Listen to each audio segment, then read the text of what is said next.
देखिए, बात चुनाव की भी है, एक बात एक बदलाव की है और बदलाव होना चाहिए, सृष्टि का नियम है। जब पांचवी और छठी टर्म आई, जब सत्ता मिली अनिल विज जी को, तो कुछ ऐसा हाल कर दिया कि उन्होंने किसी की नहीं सुनी। आज बदलाव किस लिए चाहिए? बदलाव इसलिए चाहिए कि जो भी अब तक होता आया, और देखो विकास के नाम पे 3,000 करोड़ आया है, लगाया कहाँ है किसी को। लेकिन सब जानते हैं कल तक परिवार कैसे जी रहा था। अनिल विज जी का स्कूटर पे चला करते थे, मारुति 800 में चला करते थे। आज क्या हाल है? आज इनके भाई का गोल्डन पासपोर्ट है दुबई का, कहां से है? एक गोली चली थी पंजाब से आते हुए एक बच्चे के ऊपर, जो किसान आंदोलन में आगे जाना चाहता था। वो गोली भी हरियाणा के उनके गृह मंत्रालय के बैठे बैठे चली थी। मैं समझती हूँ वो बहुत लोगों के कसूरवार है। वो कत्ल भी करते हैं तो चर्चा नहीं होता, हम उफ भी कर दें तो हो जाता है हंगामा। हम बागी नहीं हैं, हम हकदार हैं क्योंकि हम जिम्मेवार हैं। That's it। देखिए, सरकार तो अनिल विज जी की भी नहीं होगी, और जो सरकार होगी आई एम वेरी कॉन्फिडेंट कि उसके अंदर मेरी हिस्सेदारी और इलाके की हिस्सेदारी मैं सुनिश्चित कर सकती हूँ। हरियाणा में 5 अक्टूबर को मतदान किए जाने हैं और ये भीड़ बता रही है कि किस तरह से चित्रा सरवारा इस बार अनिल विज को टक्कर देने जा रही हैं। और अभी अभी आपके सामने इनकी ये पूरी सभा आपने सुनी। चित्रा जी, कितनी बड़ी चुनौती बन के आप अनिल विज के सामने पहुंच रही हैं? देखिए, मैं समझती हूँ आज की तारीख में उनकी सबसे बड़ी चुनौती हम ही होंगे, and as an independent candidate also. मैं लास्ट टाइम भी उनके खिलाफ लड़ी थी और हम सेकंड रहे थे, और उस वक्त भी कहते ना, we gave him a run for his money और रन फॉर हिज वोट्स। तो अब की बार लेकिन हमें लगता है हम पहले से ज़्यादा प्रिपेयर्ड हैं, एक लोग पहले से ज़्यादा परेशान हैं, और बदलाव जो है आज हर किसी की एक मांग है और एक ज़रूरत भी है। तो आई बिलीव हम पहले से ज़्यादा उनके आगे स्ट्रॉन्ग होकर अब की बार मैदान में उतरे हैं। इस बार आप आज़ाद हैं और इस बीच में आपने आप पार्टी भी ज्वाइन किया, फिर आपने कांग्रेस पार्टी ज्वाइन किया, और अभी अभी हम परिमल जी से मिल के आए हैं, परविंदर परी जी से। उन्होंने कहा कि हमारे साथ तो नाइंसाफ़ी हो गई है कि आप जो है अगेंस्ट में खड़ी हो गई हैं, तो उनके वोट कट जाएंगे। इसको आप कैसे देख रही हैं? वो कत्ल भी करते हैं तो चर्चा नहीं होता, हम उफ भी कर दें तो हो जाता है हंगामा। ये नाइंसाफ़ी हमारे भाई हैं जी। लास्ट टाइम भी चुनाव लड़ रहे थे, टिकट पे ही लड़े थे, जिनको लड़वाया था इन्होंने, ज़मानतें जब्त हुई थी, और अब की बार लोगों का मूड और भी ज़्यादा उससे दुखी है। देखिए, सिर्फ टिकट लेके कोई चुनाव लड़ने आ जाए वो किसी की राजनीति होगी। हम मुद्दे लेके 10 साल से मैदान में हैं, हर सुख दुख में, हर भोग में, हर क्रिमेशन में लोगों के साथ खड़े हुए हैं। आज इस गांव में हम जाते हैं और वहाँ लोग पूछते हैं कि ये लड़का है कि लड़की हैं, खाली नाम की वजह से नहीं, क्योंकि उनको लोगों ने बीच में नहीं देखा था। आज जो हम कर रहे हैं वो कर रहे हैं एक टिकट की राजनीति, हम कर रहे हैं लोगों की, इलाके की, मुद्दों की, हकों की राजनीति। तो मैं समझती हूँ कि हमने और हमारी टीम ने, जैसे आपने कहा, मैं पिछली बार INLD के साथ नहीं थी, मैं कांग्रेस के साथ थी, नेशनल जनरल सेक्रेटरी थी, महिला कांग्रेस का सोशल मीडिया हैंडल करती थी। और उस वक्त जब टिकट कटी तो सभी दलों ने अम्बाला में मुझे समर्थन दे दिया था, जिसमें जजपा भी था, INLD भी था, आम आदमी पार्टी भी था। ऑलराइट। और हम एक सर्वदलीय कैंडिडेट बन गए थे।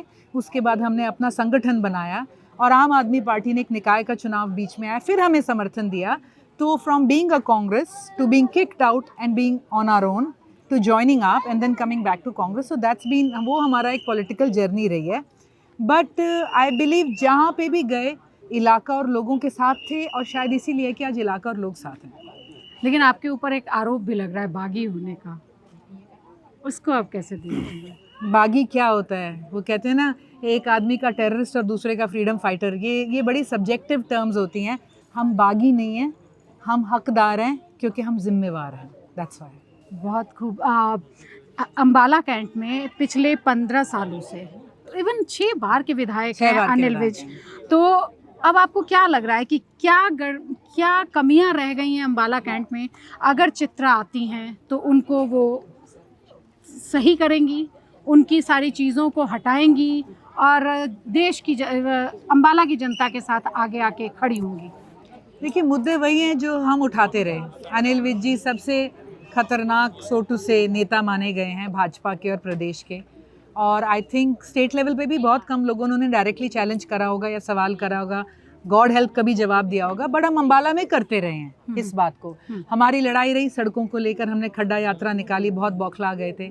हमारे सवाल रहे हैं कि 1 रुपए का प्रोजेक्ट 3 रुपए में भी ख़त्म नहीं हो रहा। जो चीज़ 2 साल में बननी थी 8 साल में नहीं बन रही। सड़कें बन रही हैं, टूट रही हैं, क्यों? 500 करोड़ का सीवरेज है, 8-8 साल पहले लोग बंद कर गए, जोड़ा क्यों नहीं गया आज तक? डेकोरेशन ज़्यादा हुई है, डेवलपमेंट कम हुई है। बाज़ार के अंदर आप फैंसी लाइट्स लगा रहे हो पर बिज़नेस पिट रहा है। आज इंडस्ट्री हमारे यहाँ पे निश एशिया की इंडस्ट्री थी, उसके लिए आपने क्या करा? What support have you given? इनके कितने ही प्रोजेक्ट्स हैं जो डेमोलिशन की कगार में हैं क्योंकि they do not pass the standards, कि वो स्ट्रक्चरली साउंड नहीं है या जो भी हैं। तो इन सब इश्यूज़ को लेके अम्बाला फ्री होल्ड नहीं हुआ है। 15 साल इनकी तो ट्रिपल क्या क्वाड्रुपल इंजन सरकार रही है। पीएम इनका, सीएम इनका, ये खुद अपने यहाँ पे रहे हैं, हर लेवल पे मिनिस्ट्री इनकी।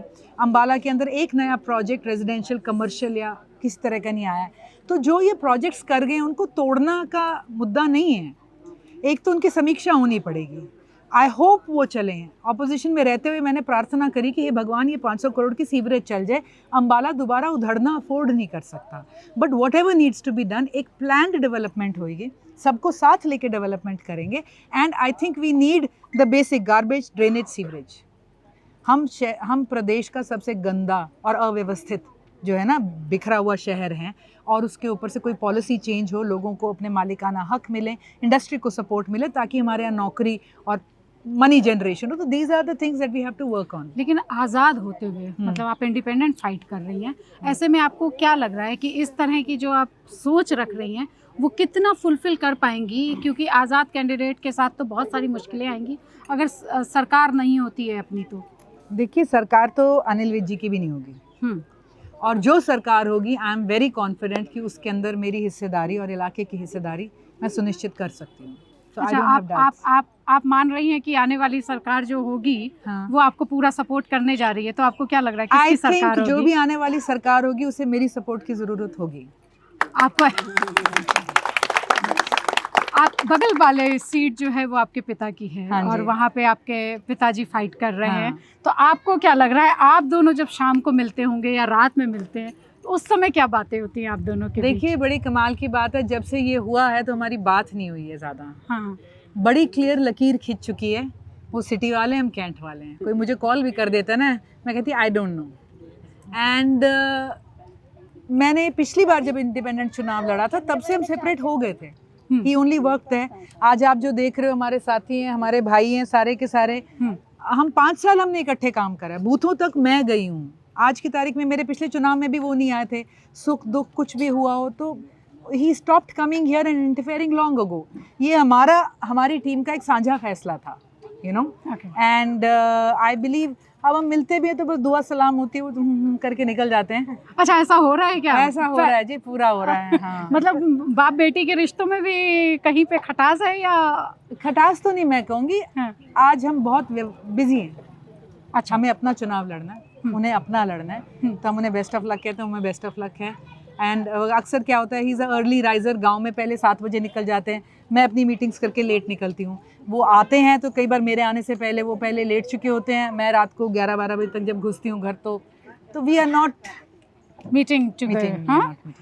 किस तरह की चुनौतियाँ, अभी आप बोल रही थी कि महिलाओं के लिए एक रैली भी निकालेंगे, उनके साथ घूमेंगे, महिलाएं आगे आएंगी, उसके बारे में थोड़ा सा बताएं कि किस तरह से महिलाएं, हरियाणा की महिलाएं जो हैं वो कितनी पिछड़ी हुई हैं, और जिस तरह से पहलवानों की बात हुई और विनेश फोगाट के साथ जो भी कुछ हुआ, उसको लेके आपका क्या सोचना है?